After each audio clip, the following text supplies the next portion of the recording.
Imagine navigating a divorce, a time already filled with significant decisions. Among them, one question often weighs heavily on both spouses.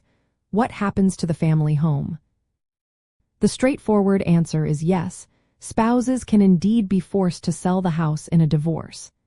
This usually happens when the court determines it is the fairest or most practical way to divide marital assets equally between the parties. Courts aim for an equitable distribution of marital property. Since a house is often the largest shared asset, it can be challenging to divide its value without selling it. If one spouse cannot afford to buy out the other's share, or if there simply are not enough other assets to offset the house's value, selling becomes the most common solution. The goal is to ensure both parties receive a fair portion of the marital estate's total value, providing them each with liquid funds to start their separate lives. So, what can you do? First, consider negotiating with your spouse to see if one of you can buy out the other's share. This might involve refinancing the mortgage to pay one spouse their equity, or trading other assets like investment accounts or retirement funds.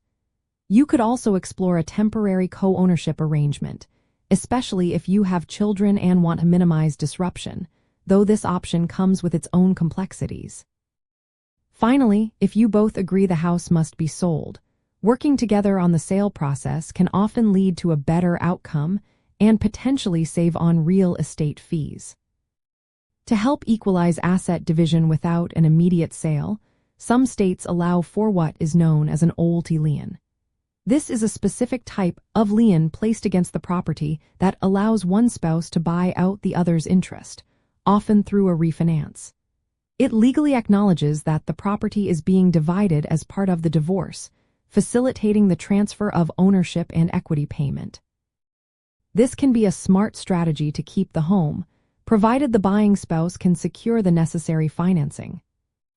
Understanding that selling the family home is a real possibility in divorce allows you to explore all options proactively.